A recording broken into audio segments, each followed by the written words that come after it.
बिस्मिल्लाहिर्रहमानिर्रहीम। अस्सलामुअलैकुम नाज़रीन कराम, नई वीडियो में आपको खुश आमदीद कहते हैं। इस वक्त पूरे मुल्क की निगाहें अगले सिपह सलार पर मरकूज हैं और एक जानिब 100 दिन का काउंटडाउन शुरू हो चुका है। इस सारे मामले में अगला आर्मी चीफ कौन होगा, न सिर्फ नाम सामने आए हैं बल्कि अब बाकायदा तौर पर इस बहस का आगाज कर दिया गया है। इसकी क्या वजूहात हैं और तमाम तर डिटेल्स क्या हैं वो तो मैं आपके सामने रखूंगा, लेकिन जनरल फैज हमीद की एक इंतहाई अहम अलविदाई तकरीर ने इस वक्त आग लगा दी है। बतौर कोर कमांडर पिशावर उनका एक फेयरवेल एड्रेस मंजर आम पर आया, जिसमें उन्होंने सारी कौम से और बिलखुसूस जो उस इलाके के लोग हैं उनसे गुफ्तगू की है। लेकिन एक ऐसी बात कही है जिस पर इस वक्त बहुत ज्यादा बहस चल रही है। इस हवाले से भी तफसीलात आपके सामने रखेंगे।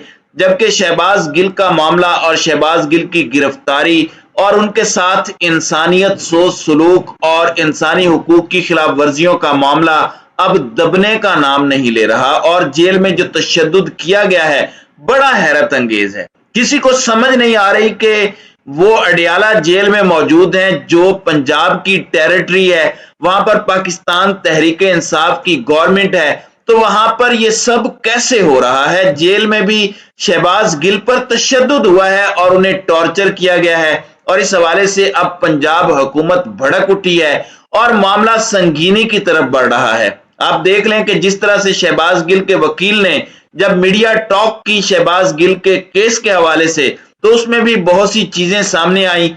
ARY या किसी और चैनल ने शहबाज गिल के वकील की जो प्रेस टॉक है वो दिखाई ही नहीं और इस वक्त डर और खौफ की एक फिजा बनी हुई है। और जैसे ही उन्होंने ये बात कही कि शहबाज गिल पर टॉर्चर किसने किया, आखिर वो कौन है, तो इस पर बोल न्यूज को भी वो मीडिया टॉक फौरी तौर पर बंद करना पड़ी और शाजिया मरी की प्रेस टॉक पर जाना पड़ा। यानी शहबाज गिल के वकील की मीडिया से गुफ्तगू नशर नहीं की गई। नाज़रीन इकराम, अब सूरत हाल ये बन चुकी है कि पाकिस्तान तहरीक इंसाफ ये मुतालिबा कर रही है कि अगर शहबाज गिल को आपने पकड़ना है तो ठीक है पकड़ें, अगर आपने उन्हें रिहा नहीं किया तो फिर आप नवाज शरीफ, ख्वाजा आसिफ, मरियम नवाज, फजलुर रहमान, अयाज सादिक, मोहसन दावड़ और इस तरह के जो लोग हैं उन्हें भी गिरफ्तार करें। बिलाशुबा शहबाज गिल की स्टेटमेंट को कोई डिफेंड नहीं कर रहा और ना ही डिफेंड करनी चाहिए, लेकिन शहबाज गिल की स्टेटमेंट उन लोगों की गुफ्तगू के सामने बिल्कुल एक चींटी जितनी है। शहबाज गिल ने तो कहा कि मेरी स्टेटमेंट का मकसद कुछ और था, सियाको सबाक से हटकर इसे समझा गया, मैं अपनी फौज के साथ हूं।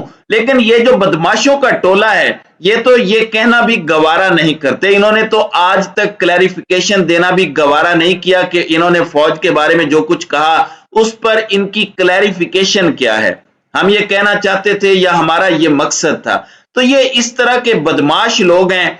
अब कर्नल हाशिम डोगर ने इंकशाफ किया, इससे पहले भी कुछ चीजें सामने आई हैं और अब ये बताया जा रहा है कि जो IG जेल खाना जात हैं उनकी पाकिस्तान तहरीक इंसाफ के रहनुमाओं से तलख कलामी हुई। उन्होंने कहा कि अगर आपको कोई इकदाम करवाने हैं तो आप मेरे बॉस परवेज इलाही के जरिए मुझे कहलवाएं, मेरे से डायरेक्ट बात नहीं करें, मैं आपके ऑर्डर्स लेने का मजाज नहीं हूं।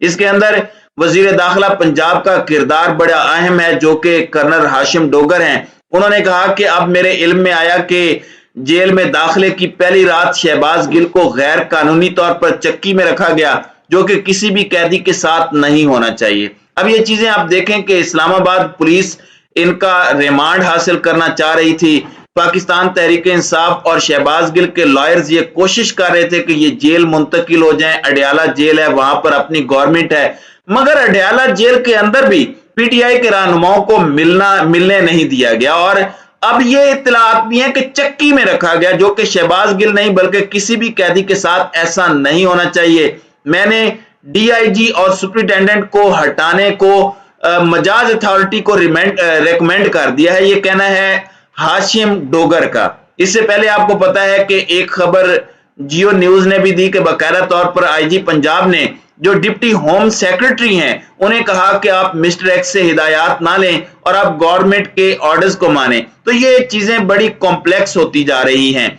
मामला सुलझने की बजाय उलझता हुआ नजर आ रहा है। और जो फौज मुखालिफ बयानिया है उसमें भी एक रिपोर्ट मंजरे आम पर आई है। ये जो रिपोर्ट है इस पर इंशाल्लाह अगले वीलॉग में मैं आपके सामने उसकी तफसीलात रखूंगा। अब नाज़रीन इकराम, आपको पता है कि 29 नवंबर को army chief general Qamar Javed Bajwa की एक्सटेंशन मुकम्मल हो रही है। अलबत्ता जो कानून है उसके मुताबिक 3 साल के लिए आर्मी चीफ अपॉइंट होता है, 3 साल के लिए जनरल बाजवा रीअपॉइंट भी हुए और अब वो अपनी एक सर्टन एज पहुंचने तक एक्सटेंशन भी ले सकते हैं, यानी 1 साल की एक्सटेंशन मजीद वो हासिल कर सकते हैं according to the law.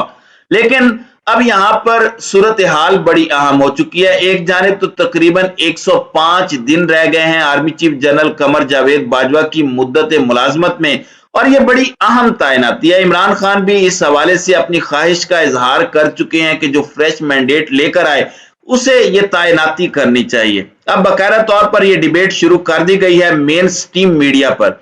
Social media पर आपको पता है कि इससे पहले भी यह बात होती रही थी, लेकिन अब बाकायदा तौर पर डॉन के फ्रंट पेज पर यह स्टोरी लगाई गई है कि who will be the next army chief, और इसमें 6 जनरल्स की तस्वीर लगाई गई हैं और उनके नाम भी सामने रखे गए हैं, जिनमें लेफ्टिनेंट आसिम मुनीर हैं, लेफ्टिनेंट साहिर शमशाद मिर्जा हैं, लेफ्टिनेंट जनरल अजहर अब्बास हैं, lieutenant general Nauman Masood, lieutenant general Faiz Hameed और लेफ्टिनेंट जनरल मोहम्मद आमिर हैं। तो ये वो लोग हैं जो आर्मी चीफ की दौड़ में होंगे इस वक्त डॉन न्यूज के खबर के मुताबिक। गवर्नमेंट जो है ऐसे लग रहा है कि वो इस ख्वाहिश में है, और इस हवाले से पहले भी खबरें आ चुकी हैं कि नवाज शरीफ किसी और शख्सियत पर हामी भरे हुए हैं, जबकि जरदारी किसी और शख्सियत पर हामी भरे हुए हैं, शहबाज शरीफ कुछ और ही चाहते हैं। तो अब देखना यह है कि यह डिबेट जब तक ऐसे वक्त पर जब बाकायदा तौर पर शुरू कर दी गई है मेन स्ट्रीम मीडिया के अंदर, आपके प्रिंट मीडिया में इस पर स्टोरी छप चुकी है,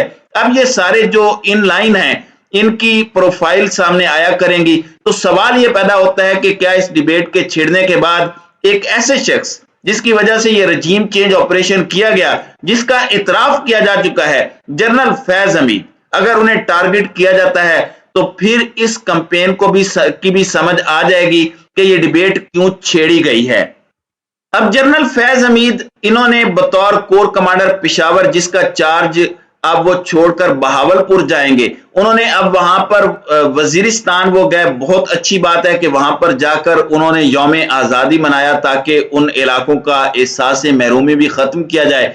अब इन्होंने कहा कि आज का दिन बड़ा अहम है क्योंकि ये एक तरह से 75 साल तकरीबात भी हैं और मेरा एक तरह से फेयरवेल एड्रेस भी है। उन्होंने कहा कि जनूबी वजीरिस्तान बहुत खूबसूरत है, यहाँ के अमन के लिए सब ने कुर्बानियां दी, मकामी लोगों की कुर्बानियां बहुत आम हैं। अब इसमें उन्होंने एक बात कही, आपको पहले भी पता है कि इमरान खान हमेशा ये कहते हैं कि हमने वेस्ट की खातिर दहशत गर्दी के खिलाफ जंग में बेतहाशा कुर्बानियां दी, हमारा बहुत नुकसान हुआ, ये होना नहीं चाहिए था। तो अब जनरल फैज की एक स्टेटमेंट को इसके साथ जोड़ा जा रहा है कि उनकी वो स्टेटमेंट खान साहब की पॉलिसी से मुतजाद है। मैं आपको बता देता हूं, वो कहते हैं कि लोग कहते हैं कि वॉर एंड टेरर में पाकिस्तान को नुकसान हुआ। मैं कहता हूं कि क़याम अमन के लिए जो हमने नुकसान उठाया उसका हमें कोई अफसोस नहीं है। अब ये कहा जा रहा है कि ये राग तो खान साहब अलापते थे, तो कहीं उनके लिए ये मैसेज तो नहीं है।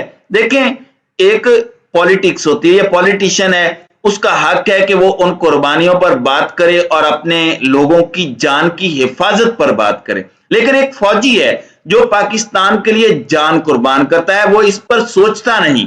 तो ये प्रोफेशनल सोल्जर हैं और हमें फख्र है अपनी फौज पर। और जिस तरह से खान साहब कहते हैं कि मजबूत फौज पाकिस्तान के लिए इमरान खान से भी ज्यादा जरूरी है, तो जनरल फैज हमीद की यह तकरीर सोशल मीडिया पर बहुत ज्यादा वायरल है। इन्होंने वहां के बहुत से लोगों से बहुत सी बातें की हैं, उन्हें बताया कि हमने आपके लिए ये कुर्बानियां दी हैं और हमारी फौज का अफसर से लेकर कोई आम फौजी भी ऐसी कुर्बानियों से कभी दरेग नहीं करेगा।